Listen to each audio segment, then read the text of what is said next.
Okay, here's a tabletop review of the Antig Woodlore Gasification stove. It's kind of how it comes. I had it in a box. I mean, I've unwrapped this and already done the demo of it. You know, so this is just kind of the way he sends it. Pretty nice. So open it up. It's got a nice little pouch here that he makes. Looks like it's out of some of those cheap nylon ponchos that you get off Sportsman's Guide, but I don't know. He got the cloth. Actually looks waterproof, but keep the dust out of it. So there we are. Comes out of there. This was on the outside of the bag, the instructions. So I just peeled that off and put it right in the bag because it was on that paper bag. So there it is with the bottom here that you can use, I suppose, to just prevent the ash from going down. Again, looks like a quart paint can, weighs 5.6 ounces or 160 grams. All it appears to be is a quart paint can with maybe a pint paint can. The lid's taken off using a safety cutter and some holes drilled in there. I don't know, maybe half-inch holes, 5/8 inch holes. 4 nuts and washers and bolts, and then some little smaller holes drilling in here, maybe half-inch, all the way around, and then a little hardware mesh grate down there. So that's you know, not sophisticated, but works. It's not stainless steel and titanium. It does only weigh 5.6 ounces. I imagine eventually this will start to rust a little bit, and you know, I mean, I don't know if you can see in there, that's after one burn. It does say, you know, coat it with a little oil maybe to prevent it from rusting, but eventually this is going to burn out. But again, it's $26.99. It works. I know people could make them themselves. You know, you can probably get all these paint cans at Home Depot. I know you can get the quart one because I've done it with my isopropyl alcohol heater with the toilet paper in it. This is the kind of fuel I used yesterday. Just break up some sticks, you know, about finger length and, you know, thumb or finger width, a little bigger than pencil. Put them in here upright. Eventually when it's burning, you really don't want it above these gasification holes that are in there, because that's what's going to cause it to jet out and reburn the gas. So some of these might be a little too long. But you stick this, from what I understand, and actually pretty stock full. So to get that full is about 2 ounces of fuel. Sure, it depends on the density of the wood and, you know, whether it's pine or oak or walnut or whatever you are. But again, this is just stuff I picked up in the yard. So you stock it full, light it from the top down, wait, let it gasify. It seems like it lasts about 6 minutes when I stocked it. Now I didn't have it plumb full. So one of the things that you have to be aware of is you may have to refuel it, and when you refuel it, it's not going to gasify right away, so you can get some smoke. You saw that on the video yesterday. In the box were some whistles here, a couple aluminum whistles, just to throw in. I didn't order these, so I don't know, you must have got some kind of a promo. And yeah, they're nice. Work. A couple aluminum safety whistles. He includes the bottom. Again, just the stove only is 5.6 ounces. I carry a little alcohol with me just as a primer. You know, you could use birch bark and petroleum jelly, cotton balls, and whatever you want. The screen, ooh, where's the top? Oh, the pot stand. Look at that, I put it in there, and now I can't really get it out too easily. Well, that's interesting. There we go. So here's the pot stand. Again, it's a little small for my Zebra, but I have the 10 centimeter Zebra. So it does work, but it's, you know, if you go like that, it's gonna, you know, it's probably gonna fall off. It worked yesterday. I have some clotheslines here, so I'll probably just do something like this. Or I'm sorry, this is some coat hangers. So I'll probably do something like this just to, you know, give myself a little extra stability. I don't know. It's just at that point where it's not too, you know, it's so close that you can't get inside and you can't get outside, but it's just fun playing with. Of course, here's the feed hole. Once you got it going, if you know, you have to feed some more in there.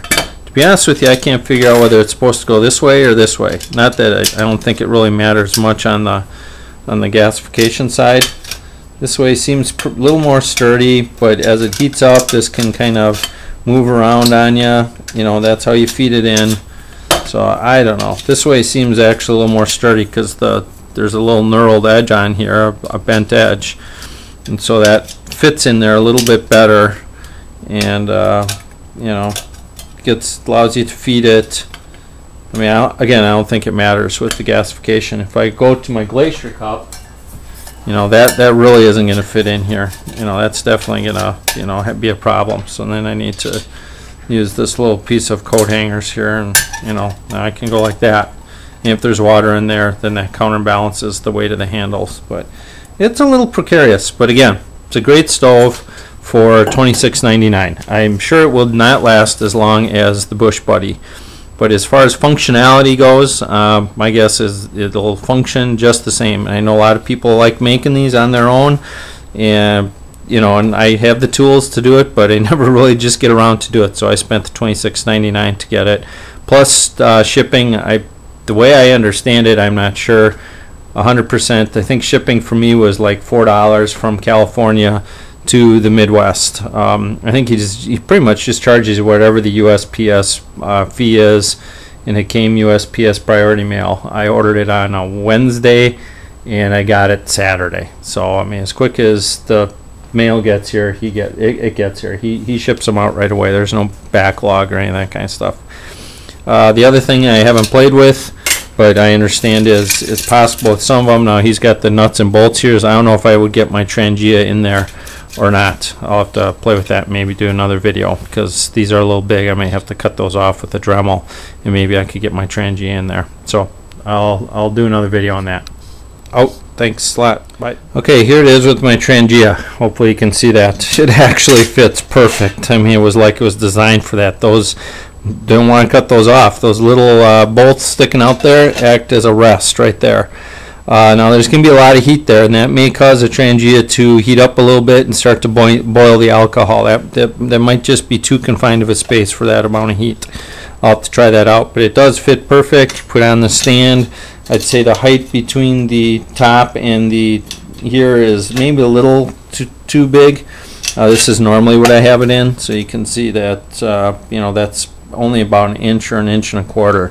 So I think going with this method is going to give me a little bit too much height, so it'll be less efficient for the flame, and my fear is that so much heat will build up in there because there's no air going around there. That's going to start boiling alcohol, and then that's counterproductive on the Trangia. Once you start boiling your alcohol, it's getting too hot. I understand it, but again, the really only disadvantage to this whole system that I can see, and I really like the system, don't get me wrong, the only disadvantage to this is it is, you know, kind of bulky, and you know, you put this on the bottom to keep yourself, you know, to keep some stability in there so it doesn't bend right while it's in your pack. So if you put it in here like this will keep it from crushing a little easier. But you know, when you're carrying these two things, you know, you're gonna have to put stuff in there to make efficient use of space, because in a day pack this is really gonna take up some space. But again, I'm happy with it. The Trangia plus this is a good setup for, you know, 50 bucks plus the Zebra pot or the Glacier pot. Thanks for watching. Okay, here's his instruction set. Antig Outdoors Woodlore stove, using the Woodlore stove. I won't read it, but you know, I don't know if he has a website. His website is antigoutdoors.com, ANTIG outdoors, all one word.com. Definitely, I would consider doing it if you don't want to do it yourself and you don't have the money for the Bush Buddy. Okay, here we are with the Trangia. Got about an ounce of alcohol in there. Again, it's containing the flame kind of nice. Actually, it isn't going around the side of the pot. It is up there into the orange flame. Not sure that's as efficient as the blue flame, but does work. Doesn't seem to be boiling the alcohol. I'll check it when it gets hot. Again, got the couple ounces of or a couple of cups of water in there, and well, we'll check it out. Maybe this works okay. I mean, it definitely works, you know, as a shortcut method.